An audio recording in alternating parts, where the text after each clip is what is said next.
அல்ஹம்துலில்லாஹ். அன்புக்கும் இணையத்திற்கும் உரிய அல்லாஹுவின் நல்லடியார்களே, அருமை சகோதரர்களே, அல்லாஹ்வுடைய அளப்பெரும் கருணையினால் நாம் இப்பொழுது 17வது தராவியை நிறைவு செய்திருக்கின்றோம்.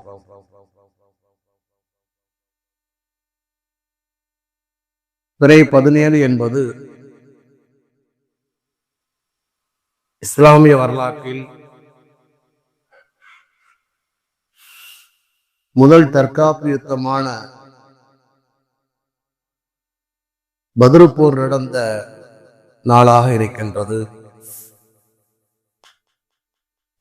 எனவே ஆண்டுதோறும் இந்த பிறை 17 அன்று இரவு பத்ரு போரை பற்றிய சில செய்திகளை கூறிவிட்டு அவர்கள் பேரிலே சூரா யாசின் ஓதி துஆ செய்வது வழமையாகும்.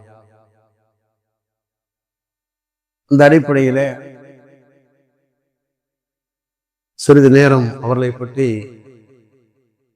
சில செய்திகளை கூறிவிட்டு பிறகு அவர்களுக்காக வேண்டிய ஆசீர்வாத துஆ செய்யப்படும். அன்பிற்கினியவர்களே, இஸ்லாமிய மார்க்கம் என்பது அது அல்லாஹ்வுடைய ஜோதியா ஒளியாக இருக்கின்றது.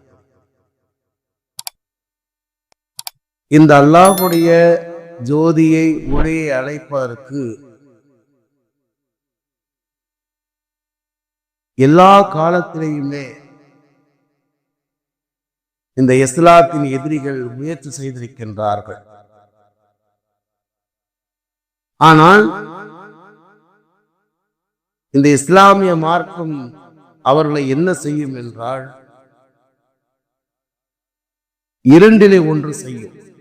தன்னை அழிக்க வருகின்ற பகைவர்களை, படையினரை இஸ்லாமிய மார்க்கம் இரண்டிலே ஒன்று செய்கின்றது. ஒன்று, அவர்களை தன்னுள் ஐக்கியமாக்கி தன்னை வளர்ப்பவர்களாக அவர்களை மாற்றிவிடும். புரியுதா? யார் அழிக்க வர்றார்களோ அவர்களை இஸ்லாத்தை ஏற்றுக்கொண்டு இஸ்லாத்தை பரப்புவதற்கும் பாதுகாப்பதற்கும் அரணாக ஆகிவிடுவார்கள். இது மாதிரி ஏராளமான வரலாறு இருக்கின்றது.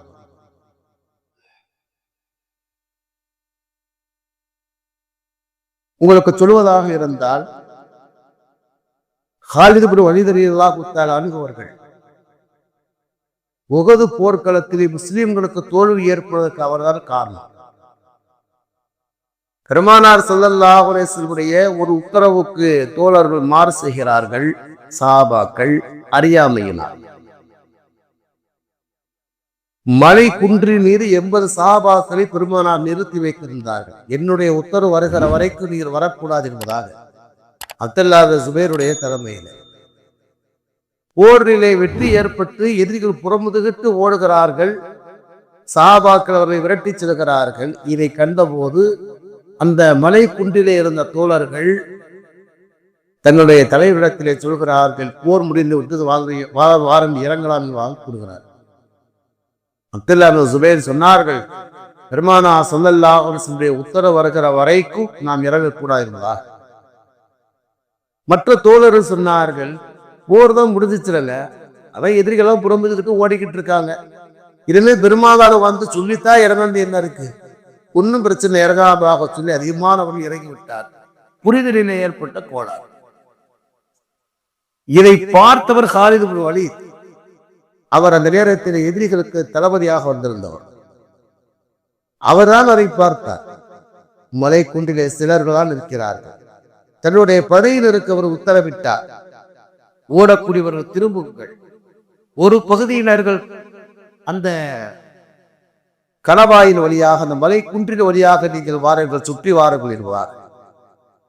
அப்படி இரண்டு புறத்திலே மாட்டிக்கொண்டுதான் சஹாபாக்கள் நடுவிலே மாட்டிக்கொண்டு 70 சஹாபாக்கள் ஷஹீதானார்கள். பெருமானாருடைய உத்தரவுக்கு மாறு செய்த ஒரே ஒரு உத்தரவுக்கு மாறு செய்த காரணத்தினால் இந்த உம்மத்துக்கு மிகப்பெரிய தோல்வி ஏற்பட்டது. இன்று பெருமானாருடைய எத்தனை சுன்னத்துகள், வழிமுறைகள், வழிகாட்டுதல்கள் புறக்கணிக்கப்படுகிறது. இதற்கு எப்படி இந்த உம்மத்துக்கு வெற்றி ஏற்படும்? நம்ம சொல்லிக்கிட்டு இருக்கோம், அவன் ஆட்சிக்கு வர்றான், இவன் ஆட்சிக்கு வர்றான், பள்ளியாசல் அப்படி பண்றான், தர்காவை இப்படி பண்றான். நம்ம இத்தனை நபியினுடைய சுன்னத்தை நம்ம என்ன ஃபாலோ பண்றோம்? ஒரு கடமை உருப்படியா நம்ம செய்யறது இல்லை. பிறகு நாம் அடுத்தவளை குறை கூறுகின்றோம். பெருமானாருடைய ஒற்றை உபதேசத்துக்கு சஹாபாக்கள் அறியாமையினால் தவறு செய்தார்கள். அல்லாஹ் கொடுத்த தண்டனை என்ற போரினை தோல்வி ஏற்பட்டு 20 பேர் ஷஹீதானார்கள். இதற்கு காரணமாகிறது வரியா ஹாலித் வலிதான். அவர் தான் அதை கண்டுபிடித்து என்ன செய்தார்? முஸ்லிம்களுக்கு தோல்வி ஏற்படுவதற்கு, முஸ்லிம்கள் அழிக்கப்படுவதற்கு காரணமாக இருந்தார். முஸ்லிம்களை அழிக்க வேண்டுவதற்காக இந்த போரினை தளபதியாக வந்தவர். அவரை மார்க்கம் எப்படி மாற்றியது? இஸ்லாமிய மார்க்கம் எப்படி மாற்றியது? அவருடைய காலத்திலே தான் பாரசீகம், ரோம் எல்லாம் கைப்பற்றப்பட்டது. பிறகு அவர் இஸ்லாத்தை ஏற்றுக்கொள்கின்றார். ரோம் பாரசீகம் வெற்றி பெறப்பட்டது. அந்த காலத்தில் இன்னைக்கு அமெரிக்கா, ரஷ்யா மாதிரி வல்லரசு நாடு ரோம் பாரசீகம் வெற்றி கொள்ளப்பட்டது ஹாலித் பின் வலீதுடைய தலைமையிலே. பெருமானார் அவருக்கு பேர் வைத்தார் சைஃபுல்லா, அல்லாஹ்வுடைய வாலின்வாக பேர் வைத்தார். தன்னுடைய வீட்டுல வந்து சேராரு, மரண நேரம் படுத்திருக்காரு, மௌத்துடைய நேரம் படுத்திருக்காரு. அவரை பார்ப்பதற்கு அப்துல்லா பின் அப்பாஸ் போனாங்க. போக நேரத்தில் அவர் தேமி தேமி அழுகிறார். ஹாலித் பின் வலீத் கேட்கிறாங்க, ஏங்க அழுகிறீங்க? அவர் சொன்னாரு, இந்த மார்க்கத்துக்காக நீ உயிரை கொடுக்க வேண்டும் என்பதற்காக நான் வீர தீரத்தோடு போராடினேன். போர்ல ஷஹீதாகிறோம், இறந்து போகணும் என்பதாக ஒரு போரிலே கூட நான் இறக்கவில்லை. போரினே ஷஹீதாக வீட்டில் போய் நான் மௌத்தாக போறேனே, கவலைப்படுகிற கைசித போய் என்பதாக அப்துல்லா பின் அப்பாஸ் சொன்னார்கள், ஹாலித், உங்களுக்கு பெருமானார் வைத்த பேர் என்ன தெரியுமா? சைஃபுல்லா, அல்லாஹ்வுடைய வாள். அல்லாஹ்வுடைய வாளை எதிரிகள் இப்படி வெட்ட முடியும், வீழ்த்த முடியும் கேட்டாங்க. உங்களுக்கு நீங்க நினைக்கிறீங்க போன்ற ஷஹீதாக வந்து உங்களுக்கு பெருமானார் வைத்த பேர் சைஃபுல்லா, அல்லாஹ்வுடைய வாள். அல்லாஹ்வுடைய வாளை எப்படி எதிரிகள் ஒழிக்க முடியுமாக கேட்டார். நிறைய வரலாறுகள் இருக்கின்றது. இஸ்லாம் உருவான காலத்திலிருந்து அழிப்பதற்கு எத்தனையோ மக்கள் புறப்பட்டார்கள். இஸ்லாம் இரண்டிலே ஒன்றுதான் செய்யும். தன்னை வீழ்த்த நினைக்க, அழிக்க நினைத்த வந்தவர்களை தனக்குள்ள ஐக்கியமாக்கி தன்னை பரப்புவதற்கு அதை காரணமாக உஹது போர்க்களத்திலே ஹம்சா ரலியல்லாஹு தஆலா கோரமாக ஷஹீதானார்கள். அவரை கொலை செய்த வஹ்ஷி மிகப்பெரிய வீரர். இஸ்லாத்தை அழிப்பதற்காக, முஸ்லிம்களை அழிப்பதற்காக வஹ்ஷி. பிறகு அவர் இஸ்லாத்தை ஏற்றுக்கொள்கின்றார். இஸ்லாத்தை ஏற்றுக்கொண்டு இஸ்லாத்துக்கு எப்படி பக்கபலமாக தெரியுமா?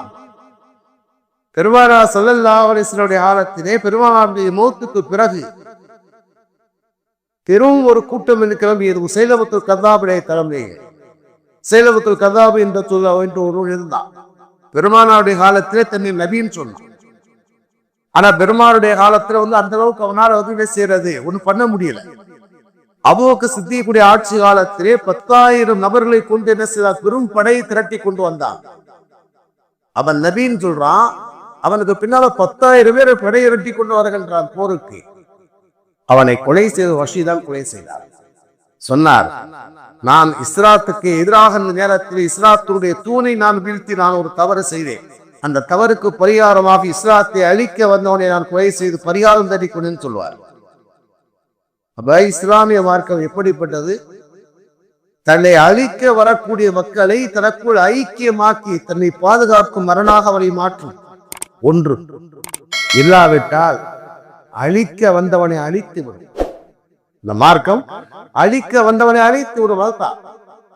இந்த மார்க்கத்தை அழிப்பதற்காக புறப்பட்ட ஹிஜ்ரி 2ஆம் ஆண்டு புறப்பட்ட 1000 நபர்கள், அதான் பதிலளிக்க வேண்டும். 1000 நபர்கள் புறப்படுகிறார்கள் இஸ்லாத்தை அழிப்பதற்காக. முஸ்லிம்களை எப்படி வேறொரு அழித்து விட வேண்டும் என்பதற்காக. அல்லாஹ் தஆலா செய்த உபகாரம் என்ன தெரியுமா? இந்த போரிலே முஸ்லிம்களுக்கு வெற்றியை கொடுத்தார். அல்லாஹ் தஆலா சொல்லுவான், அந்த பத்ர் போரினுடைய வரலாறை குர்ஆனிலே அல்லாஹ் தஆலா மூன்றாவது சூறாவுடைய 123 வசனத்தில் அல்லாஹ் கூறுகிறான், வலக்கத் நஸரக்குமுல்லாஹு பிபத்ரி வ அன்தும் அதில்லா. நீங்கள் பலம் குன்றியவர்களாக இருந்த நேரத்தில் அல்லாஹ் உங்களுக்கு உதவி செய்தார். பத்ர் போர்க்களத்திலே நீங்கள் ஆற்றல் குன்றியவர்களாக இருந்தீர்கள், பலம் குன்றியவர்களாக இருந்தீர்கள், அல்லாஹ் உங்களுக்கு உதவி செய்தார். பலம் குன்றியவர்களாக என்று சொன்னால் எல்லா பலமும் குன்றியவர்கள். எதிரிகள் 1000 பேர் இருக்காங்க, இவர்கள் 313 பேர் இருக்காங்க. அந்த 1000 பேர் எப்படி தெரியுமா? போர் பயிற்சி பெற்றவர்கள், போர் பயிற்சி பெற்றவர்கள் இருக்கிறார்கள். இவங்க எல்லாருமே கலந்தவங்களாக இருக்காங்க. இதை விட ஒரு பெரிய ஒரு ஹைலைட்டான விஷயம் தெரியுமா? அந்த வருடத்திலே தான் நோன்பு கடமையாக்கப்பட்டது. ரமலான் 10 தான் போர் நடக்குது. சஹாபாக்கள் ரமலானுடைய நோன்பு வைத்திருக்காங்க. இன்னைக்கு ஒரு சின்ன ஒரு வேலை இருந்துச்சு, சின்ன ஒரு கஷ்டம் வந்துச்சு அப்படின்னா நோன்பு விடுறதுக்கு தான் யோசிக்கும். பொதுவான என்னன்னு கேட்டா, ஒரு சின்ன ஒரு சகடம், ஒரு சின்ன ஒரு வேலை இருக்குது, ஒரு ஹார்ட் ஒர்க் இருக்குது, அது உடம்பு சிலாம போயிடுச்சு அப்படின்னா சரி பார்த்துக்கலாம், நோன்பு விட்டுட்டு வேலையை பார்ப்போம். நோன்பு வைக்கணும் என்ன ஆக போகும், நம்ம நோன்பு வைக்கணும் நல்லா போச்சுக்கொள்ள போறோம் அப்படிங்கிற யோசிக்கிறோம். என்ன செய்தாங்க? நோன்பு வைத்துக் கொண்டு போர்க்களத்தில் இருக்கிறார்கள். இன்னும் சொல்ல போனால் போதிய உணவு கூட இல்லை. ஒரு பேரித்தங்கனிகளை அரை பேரித்தங்கனை உண்டு விட்டு செய்கிறார்கள், போருக்கு நிற்கிறார்கள். இன்னைக்கு அல்ஹம்துலில்லாஹ் சாப்பாடுக்கு பஞ்சமே இல்லை. எங்கிட்டு போய் சாப்பிடுறது தான் நமக்கு தெரியும். அல்லாஹ் ஒரு சௌரியமாக வைத்திருக்கிறார். அவர் எண்ணிக்கையிலே குறைவு. நோன்பு வைத்திருக்கிறார்கள். சரியான சகருக்கு உணவு இல்லை. ஒட்டகம் எத்தனை ஒட்டகம் இருந்தது? 70 ஒட்டகம் இருந்தது. 3 பேருக்கு ஒரு ஒட்டகம். அப்படிதான் 3 பேர் ஒன்னா போறது இல்லை. ஒருவர் பயணம் செய்ய வேணும், 2 பேர் நடக்கணும். மாத்தி மாத்தி நாட்டு வசதியில போக வேண்டும். இப்படி எல்லாம் என்ன செய்யறாங்க? எல்லாம் பலகீனமாக இருந்தார்கள். எல்லாமே ஆட்கள் குண்டியவராக இருந்தார்கள். அல்லாஹ் தஆலா அவருக்கு உதவி செய்தார். ஏனென்று சொன்னால் அல்லாஹ்வுடைய வாக்குறுதி, அல்லாஹ் சொல்வான், என் கண் சுருல்லாஹ் என்று சொல்லும். நீங்கள் அல்லாஹ்வுடைய மார்க்கத்துக்கு நீங்கள் உதவி செய்தா அல்லாஹ் உங்களுக்கு உதவி செய்வார். அல்லாஹ்வுடைய மார்க்கத்துக்கு நீங்கள் உதவி செய்தால், நீங்க பலகீனமா இருக்கிறீங்க, இருந்தாலும் கூட என்னால முடிஞ்ச இந்த மார்க்கத்துக்கு உதவி செய்ய வேணும் என்பதாக நீங்க நினைத்தீர்கள் என்று சொன்னார். மார்க்கத்துக்காக என்னால முடிஞ்ச ஒரு உதவி, அது அந்த நேரத்தில் போர்க்களம் வருகிற நேரத்தில் உயிரை கொடுத்தார்கள். அது சில நேரங்களில் வருகிற அந்த மார்க்கத்துக்காக வேண்டிய பொருளாதார உதவிகள் கொடுக்க வேண்டிய சூழல் ஏற்படுத்த கொடுக்கும். அந்த மார்க்கத்துக்காக ஒரு சில நேரங்களில் நமக்கு நேரங்காலங்களை ஒதுக்கக்கூடிய சூழல் ஏற்பட்டு செய்யுங்க. இந்த மார்க்கத்துக்காக வேண்டிய எந்த நேரத்தில் எதை செய்ய வேண்டுமோ அதை நீங்கள் செய்தீர்கள் என்று சொன்னால் அல்லாஹ் கூறுகிறான், அல்லாஹ் உங்களுக்கு உதவி செய்வார். பத்ர் போர்க்களத்திலே இவர் எல்லாம் குன்றியவராக இருந்தார்கள். இஸ்லாத்தை அழிப்பதற்கு 1000 நபர்கள் வருகிறார் என்ற செய்தி கேள்விப்பட்ட போது இவர் புறப்பட்டு சென்றார். நம்மிடத்துல எது இல்லாவிட்டால் பரவாயில்லை, இது மார்க்கத்துக்கு அதை போகும், முடிந்தால் மார்க்கத்தை பாதுகாப்பும், இல்லாவிட்டால் உயிரை குறிப்பாக புறப்பட்டார்கள். அல்லாஹ் தஆலா கூறுகிறார், இத தக்கூலூன லயஃபீகு யமித்தகு ரப்புக்கும் ஸலாஸாதி வல் மலாயிகத்தி முன்ஸிரின். அடுத்த வசனத்தை அல்லாஹ் தஆலா சொல்வார், முன்ஸிரின் 3000 வானவர்களை இறக்கி வைத்து அல்லாஹ் தஆலா உதவி செய்தார். இந்த போர்க்களத்திலே தான் அல்லாஹ் தஆலா 3000 வானவர்களை அல்லாஹ் தஆலா இறக்கி வைத்தார். அல்லாஹ் அடுத்த வசனத்திலே சொல்வான், நீங்கள் பொறுமையாக இருந்தால் 5000 மலக்குகளை கொண்டு இறக்கி உதவி செய்வார். இந்த போர்க்களம் முடிந்த போது சஹாபாக்கள் சொன்னார்கள், நபியிடத்தில், அல்லாஹ்வுடைய தூதரே, நாங்கள் அம்பு எய்கிற நேரத்திலே நாங்கள் அம்பு எய்கிற நினைக்கின்றோம், ஆனால் அம்பு பட்டு என்ன செய்ய எதிரிகள் இறந்து போகிறார். நாங்கள் அவர்களை வெட்டு நினைக்கின்றோம், அவர் வெட்டுப்பட்டு இறந்து போகிறார் என்று ஆச்சரியமாக இருக்கின்றாக. அல்லாஹ் சொல்வாருமா, ரமைத்து ரமைத்தவாக்கின் அல்லாஹரமா என்று அல்லாஹ் தஆலா சொல்வார். தல மலக்குகளை கொண்டு எல்லாம் உதவி செய்தார். அந்த போர் அருமையான போர், நிறைய செய்திகள் எல்லாம் இருக்கிறது. அதை நம்ம சொல்லுங்க, யாசிக்கும் துவா செய்யறது இல்லையா? அல்லாஹ் செய்த உபகாரம் என்று சொன்னார், அவருக்கு அல்லாஹ் தஆலா செய்தார், மலக்குகளை கொண்டு அல்லாஹ் தஆலா உதவி செய்தார். அது மட்டுமல்ல, அங்க போன உடனே அவங்களுக்கு அல்லாஹ் தஆலா முதல் செஞ்ச உதவி தெரியுமா? தூக்கத்தை கொடுத்தார். சாமனா, யாருக்காவது நாளைக்கு யுத்தம் தான் தூக்கம் வருமா, அவருடைய களைப்பு போவதற்காகவே என்ன செய்தோம், அவருக்கு நாம் தூக்கத்தை கொடுத்தோம். மலையை நாம் இறக்கி வைத்த தண்ணீருடைய தேவையை அவருக்கு நாம் நிறைவு செய்தோம். அந்த போருக்கு இந்த நேரத்தில் நான் கூட நேற்று சொன்னேன் இல்லையா, இந்த போருக்காக இருக்கிற நேரத்தில் 2 மடங்காக அல்லாஹ் தஆலா அவருக்கு காட்சிப்படுத்தினார். நேற்று ஒரு 2 விளக்கம் சொன்னேன். தங்களை போன்ற 2 மடங்காகவோ அல்லது மூமின்களை போன்ற 2 மடங்காகவோ அவர் காண்பிக்கப்பட்டார்கள். முஸ்லிம் 13 பேர் இருந்தாங்க, 26 பேர் இருந்தது மாதிரி காட்சி, அல்லது எதிரிகள் 1000 பேர் இருந்தாங்க, 2000 பேர் இருக்கிற மாதிரி ஒரு காட்சி. பார்த்து திகைத்து போனார்கள். அல்லாஹ் தஆலா சொல்லக்கூடிய செய்தி என்னவென்றால், இந்த மார்க்கத்தை அழிப்பதற்காக யார் புறப்படுகிறார்களோ ஒருபோதும் இந்த மார்க்கத்தை எதுவும் செய்துவிட முடியாது.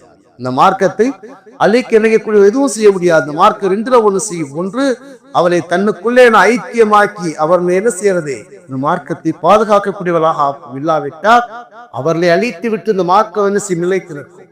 அல்லாஹ் தஆலா தன் திருமறையிலே சூரத்து தௌபா என்ற 9வது சூராவுடைய 32வது வசனத்தை ஒரு செய்தி கூறுகிறார். யுரீதூன யுத்ஃபிஉ நூரல்லாஹி பிஅஃவாஹி வயபல்லாஹு இல்லா யுத்திம்ம நூரஹு வலவ் கரிஹல் காஃபிரூன். இந்த இஸ்லாம் என்ற அல்லாஹ்வுடைய ஒளியை அவர்கள் தன்னுடைய வாயின் மூலமாக ஊதி அணைக்க நினைக்கிறார்கள். எதை நிராகரிப்பாளர் வெறுத்தாலும் சரி, அல்லாஹு தஆலா இந்த இஸ்லாம் என்ற ஜோதியை முழுமையாக்கி கொண்டே இருப்பான் என்று அல்லாஹு தஆலா கூறுகிறார். இதே மாதிரி வசனம் சூரத்து சஃப் என்ற 61வது சூராவுடைய 8வது வசனத்திலே அல்லாஹ் கூறுகிறார். ரெண்டுக்குமே ஒரு வித்தியாசம் இருக்கும். சரி, அல்லாஹு தஆலா சொல்லக்கூடிய செய்தி என்னவென்றால், இந்த மார்க்கத்தை அல்லாஹு தஆலா முழுமைப்படுத்தக்கூடியவனாக இருக்கிறார். அதனால நம்ம என்ன செய்ய அப்படின்னா, இந்த மார்க்கத்துக்காக வேண்டி என்ன எந்த நேரத்தில் என்ன செய்ய முடியுமோ அதை செய்து இந்த மார்க்கத்தை பாதுகாக்க